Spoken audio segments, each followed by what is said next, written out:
하재누리 전문가와 함께하는 파워 시스템 시간입니다. 전문가님 안녕하세요. 네, 안녕하십니까. 하재누리입니다. 네, 어제 사실 주가는 많이 회복을 하면서 플러스권의 움직임 보였지만 외국인의 매도는 계속 이어졌고요. 또 환율이 1,100원 선 밑으로 떨어지는 모습도 봤습니다. 자, 오늘 장 어떤 점들을 주목을 해봐야 될지 전략부터 들려주시죠.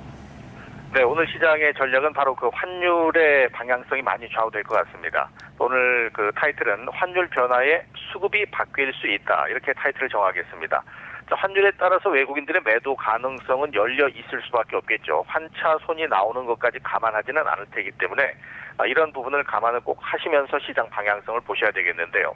오늘 뉴욕 증시 움직임 보더라도 루머 때문에 그런 부분이 있었다고 하더라도 종가권에 살짝 올라서는 모습 정도로 그쳤고, 다만 뉴욕 증시 다우 구성 종목을 보게 되면 화이자나 머크사 이런 종목들의 움직임, 이거 사실 제약주 움직임들이 최근 들어 우리 시장도 강한 모습과 무관치 않은 부분이기 때문에 이런 부분은 관심을 갖고 보셔야 되겠는데요.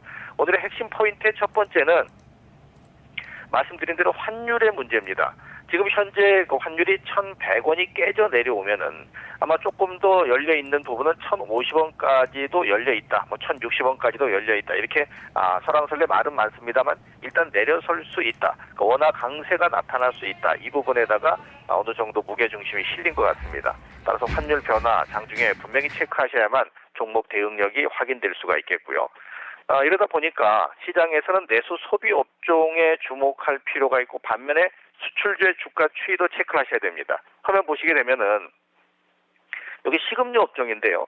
식음료 업종이 지난달 중순부터 상승을 이어가고 있는데 최근 들어서 화면 보시는 대로 장중 변동폭이 큽니다. 이건 어느 정도 환율에 관련된 부분과 무관치 않고, 반면에 만약에 오늘 장에서 수출 관련 종목군들의 움직임이 둔화된다면은 상대적으로 이쪽의 움직임, 딱히 식음료 업종이 예상되는 건 아니겠습니다만 내수 소비 업종 전반적으로 그런 부분이 나타날 수 있고, 그 단면으로 보실 수 있는 부분이라서 설명을 드렸고요. 또한 장중 상해 지수도 분명히 주목을 좀 하셔야 되는데, 이 화면 보시면 상해지수가 2100포인트 중반까지 올라갔다 다시 주춤한데 전저점이 2100포인트 살짝 아래 있는 부분인 만큼 오늘 이 부분이 되돌림으로써 저점으로서 확인되는지 체크를 하셔야 되겠습니다. 네. 여기 쪽에서도 환율이 지금 추가적으로 더 떨어졌기 때문에 오늘 환율의 1,100원 선에서 조금 더 밑으로 하향 가능성을 내다봐야 되지 않을까 싶은데, 어쨌든 수출주들을 어떻게 반응을 보이는지 여부가 체크 포인트가 될 것 같네요. 자, 지수의 흐름도 보겠습니다. 지지선과 저항선 어떻게 예측하십니까? 어제 그제 우리 시장이 1900선에 대한 우려스러움이 분명히 존재했었습니다. 하지만 수급 조치의 의도가 포함이 됐을 수도 있겠고, 또 시장의 방향성일 수도 있겠습니다만 1900선에 근접하면은 방향을 안정감 있게 되돌리려는 그런 시도는 좀 나타난 부분이 있죠. 오늘도 뉴욕 증시 움직임에 크게 좌우되지는 않을 것 같습니다만 환율의 영향력이 크게 변화를 보일 수는 있습니다만 1900선을 지지할 가능성에 무게를 좀 싣고, 저점을 1910포인트대로 어제 그제 아침 시초가보다 조금 높은 가격대로 지수를 좀 올려보고요. 반등시의 고점은 1931선으로 한 20포인트 정도의 밴드권을 형성하는 것으로 상하 밴드권 제시를 해보도록 하겠습니다. 네, 아래 위를 다 넓히셨군요. 자, 그러면 주식과 현금 비중은 어떻게 유지를 하십니까? 변화를 주셨습니까? 네, 8대2를 그대로 유지하겠습니다.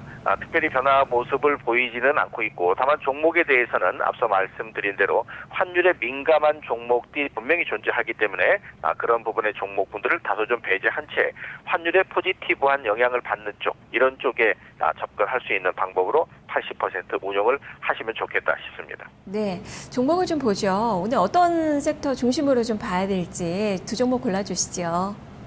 일단 가장 중요하게 봐야 될 것은 수급주체 지속성이 어쨌든 존재를 해야 됩니다. 그게 기관이 됐든 외국인이 됐든 수급주체의 존재가 있어야만 설득력이 있겠죠. 첫 번째 종목은 LG생명과학입니다. 자, 화면 보시는 대로 LG생명과학이 5일선과 21선의 폭이 상당히 좁습니다. 한 일주일여 전에 지난주에 그 단기 데드크로스가 만들어진 이후에 다시 5일선이 21선에 근접하고 있는 모습을 보이죠. 안정적인 횡보 국면으로 진행되고 있는 상황으로 평가를 좀 해주실 필요가 있겠고요. 실질적으로 수급적인 면을 보게 되면 그 기관 쪽의 매수가 나을 정도인데 물론 기관 매수 움직임에 금융 투자 쪽이 가장 많습니다만 어제 투신권의 입질이 유입됐는데 이 투신권의 연속성이 있을 거다라고 확인하기는 좀 어렵겠습니다. 다만 앞서서 뉴욕 증시 종목을 잠깐 보여드린 대로 머크사나 화이자 같은 제약주 움직임이 최근 들어 상당히 안정성이 돋보이고 이렇다면 우리 시장에서도 그러한 부분에 리더격인 LG생명과학도 관심을 가질 필요가 있는 차원에서 주목을 좀 하시고요. 두 번째 종목은 GS글로벌을 볼 건데요. GS글로벌도 외국인 매수 주체의 지속성, 매수의 연속성이 존재하고 있죠. 그만큼 어느 정도 매수 움직임이 유입되고 있기 때문에 기술적으로 설득력이 있으면 가능치 않을까 싶은데요.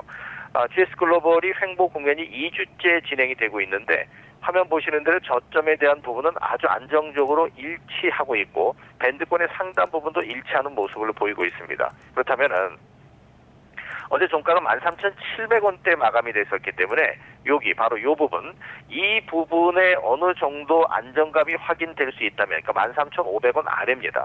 이 가격권에서 저점 포인트하고 밴드권의 상단 부분 근접시 매도 포인트하고 해서 짧게 볼 수 있는 차원에서는 오늘 관심을 가져보실 만한 종목으로 오늘 LG생명과학하고 GS글로벌 두 종목을 제시를 해드리겠습니다. 알겠습니다. 말씀 잘 들었습니다.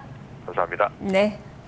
자, 이렇게 하정우리 전문가 살펴봤는데 오늘 파워시스템이 골라낸 종목은 LG생명과학과 GS글로벌입니다. LG생명과학은 기관의 연일 매수가 들어오고 있고요. GS글로벌은 지금 외국인 투자가들 매수 쪽에서의 움직임들이 상당히 양호하게 잡히고 있습니다. 하지만 이렇게 수급의 주체가 있음에도 불구하고 주가가 횡보세를 보이고 있는 기업이라서요. 이 시세가 어떻게 분출이 되는지 여부 오늘 확인을 해보시면 좋겠습니다. 자, 이어서